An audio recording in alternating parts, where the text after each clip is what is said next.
High नमस्कार सबैजनालाई फेरि पनि स्वागत गर्न चाहन्छु मेरो युट्युब च्यानलमा जहाँ तपाईँले विभिन्न प्रकारको फुलहरूबारे जानकारी पाउँदै आइरहनु भएको छ र आज पनि तपाईँलाई एउटा फेरि नयाँ नौलो जानकारी लिएर आएको छु र आशा गर्दछु तपाईँले यस भिडियोलाई अन्तसम्म हेरिदिनुहुन्छ भनेर र तपाईँले यहाँ देख्न सक्नुहुन्छ यहाँनिर डिफ्रेन्ट कलरको मेरो पेलार्गोनियम रहेको छ यो सबै बुक छ यो आज मङ्पू जाँदैछ भने यो आज हाम्रो दार्जिलिङ मिरिक जाँदैछ सो यहाँनिर डिफ्रेन्ट कलरको पेलार्गोनियम तपाईँले देख्न सक्नुहुन्छ र यो पेलार्गोनियमहरूमा यहाँनिर तपाईँले देख्न सक्नुहुन्छ यो खासमा हामी सेल गर्ने जुन चाहिँ पेलार्गोनियम छ त्यो चाहिँ हामी सानो पटमा यानि कि 6 इन्चको नि एक्ज्याक्टली होइन 6 इन्च भनौँ 6 इन्चको पटमा हामी यसलाई राखेका छौँ ओके बट हामी जुन चाहिँ घरमा राख्छौँ त्यसलाई चाहिँ हामी 8 इन्चमा यसरी रिपोर्टिङ गरेर राखेको छौँ कति राम्रो देख्छ नि है 8 इन्चमा यसरी पटिङ गरेका छौँ र पेलार्गोनियमको बारेमा एक दुईवटा कुरा भन्छु जसलाई चाहिँ तपाईँले यदि पेलार्गोनियम रोप्नुहुँदैछ भने तपाईँलाई सजिलो परोस् ज्यादा लामो भिडियो बनाउँदैन एकदमै छोटो तर तपाईँको लागि सबैको लागि एकदमै जानकारीमूलक बनाउन चाहन्छु okay so first of all pelargonium एउटा जेरेनियम फ्यामिलीको जेरेनियसेई यानि जेरेनियमकै फ्यामिलीको एउटा मेम्बर हो जेरेनियम भन्नाले अब यहाँनिर मैले एक दुईवटा जेरेनियम रोपिरहेको छु त्यो पनि तपाईँलाई देखाइदिइहाल्छु होइन यो जेरेनियम जुन चाहिँ छ यसलाई तर खास चाहिँ यसको नाम जेरेनियम होइन यसलाई हामी जोनल पेलार्गोनियम भनेर भन्छ यो चाहिँ जोनल पेलार्गोनियम हो वेयरएज यसलाई चाहिँ हामी रेगल पेलार्गोनियम भन्छ यो जोनल हो है अनि यो रेगल हो अब जोनल चाहिँ अलिकति सस्टेनेबल हुन्छ अलिकति सजिलो गर्नुमा होइन तर प्रब्लम चाहिँ के छ भने जोनलको चाहिँ एकदमै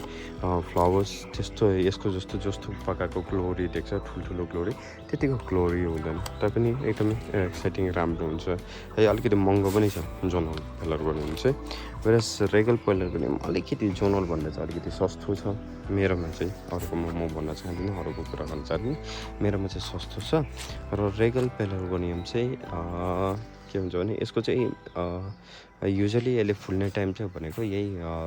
मार्च अप्रिल मे अनि जुनसम्म पनि फुल्छ जुन जुलाईसम्म पनि फुल्छ त्यहाँबाट चाहिँ जुन जुलाईमा चाहिँ यसलाई एकदमै जोगाएर राख्नु छ किनभने यहाँको जुन जुलाईमा चाहिँ एकदमै ज्यादा पानी पर्छ र जुन जुलाईको पानीले चाहिँ यसलाई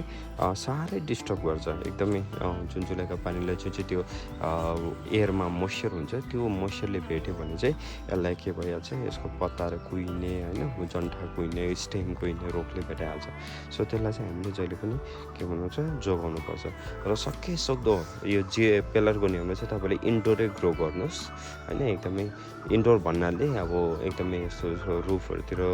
एकदमै छतहरू लगाएको जग्गामा नै ग्रो गर्नुपर्छ र रेनी सिजनमा चाहिँ एकदमै केयर गर्नुपर्छ यिनीहरूलाई ज्यादा पानी हाल्नु हुँदैन एकदमै पानी वेल ड्रेनिङ बनाएको हुनुपर्छ है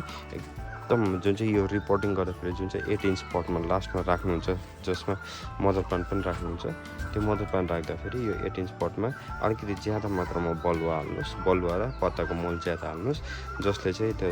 जसले गर्दाखेरि चाहिँ पानी एउटा पनि स्टोर भएर नजाओस्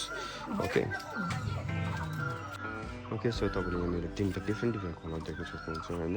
यो पिङ्कमा छ यो मरुन रेडमा छ अनि यो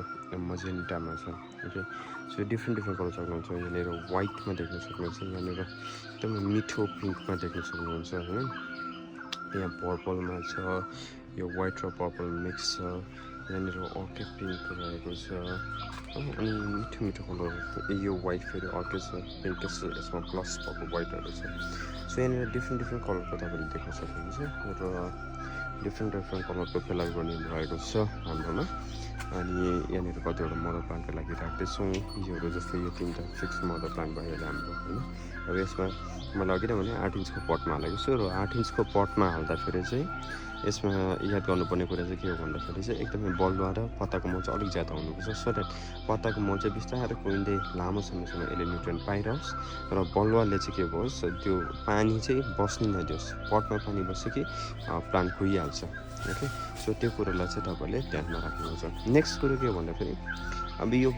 जब मे जुनमा फुलिसक्छ, मे जुनमा फुलिसकेपछि यसलाई एउटा केयर गर्नुपर्छ। यसलाई त्यहाँबाट चाहिँ त्यतिलाई त्यो फुलेको टुप्पोहरू जुन चाहिँ छ, त्यो फुलेको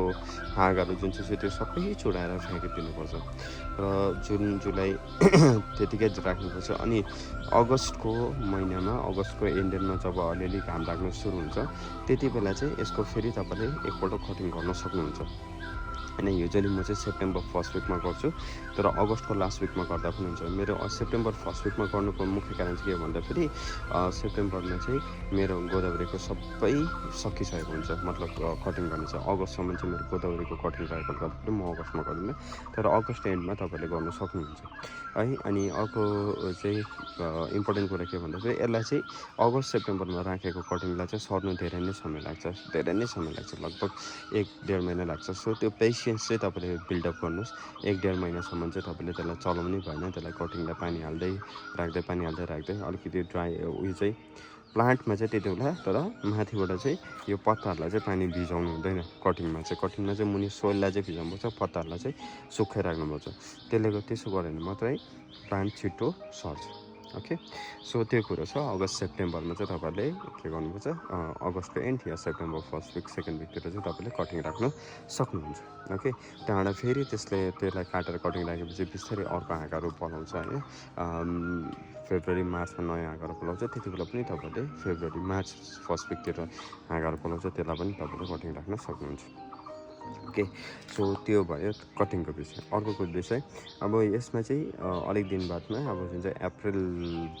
लाग्न रहेछ, आजदेखि त अप्रिल लाग्यो। सो अप्रिलको 15देखि चाहिँ यसमा क्याटरपिलरको पुरा प्रब्लम हुन्छ, पुरा क्याटरपिलर लाग्छ। सो त्यसले गर्दाखेरि रुटिनली दबाई दिनु पनि एकदमै जरुरी छ। इन्सेक्टिसाइड सायद तपाईँले निम ओइल स्प्रे गर्नुहुन्छ कि कुनै पनि इन्सेक्टिसाइड लिएर एभ्री 10 डेजमा स्प्रे गर्नु जरुरी छ। 2 ml पर लिटर मैले भन्दैछु 2 ml एकदमै कम्ती पर लिटर गरेर तपाईँले 10 दिनमै स्प्रे गर्नुपर्छ, चाहे किरा लागोस् नलागोस्। यदि किरा लागेको भयो भने चाहिँ मतलब तपाईँको अलरेडी इन्भेस्टिगेसन भइसकेको छ, कोपिला भित्रभित्र किरा हुन्छ, तपाईँले चाहेर पनि रोक्न सक्नुहुँदैन। त्यसैले गर्दाखेरि जस्तो यो फुलहरू पर्नुहुन्छ, अब तपाईँहरूले त्यति बेलादेखि नै यसलाई स्प्रे गर्नु चाहिँ थालिहाल्नुहोस् होला। ओके, सो त्यो कतिवटा जानकारी रहेको थियो जस्तो तपाईँलाई सेयर गर्ने मन लागेको थियो, या कतिले रिक्वेस्ट गरेको थियो सेयर गरिदिनुहोस् न भनेर मैले गरिदिएको छु। र आगामी दिनहरूमा फेरि नयाँ भिडियो बनाएर नै तपाईँहरूलाई देखाउने नै छु, पेलागोनियमको बारेमा देखाउँदै जानेछु। हवस् sir, thank you so much, and thank you so much for ordering है। तपाईँहरूले अर्डर गर्नु भएर नै हाम्रो नर्सरी चल्छ, र तपाईँहरू छ र नै हामी नर्सरी एक्जिस्ट गर्छौँ,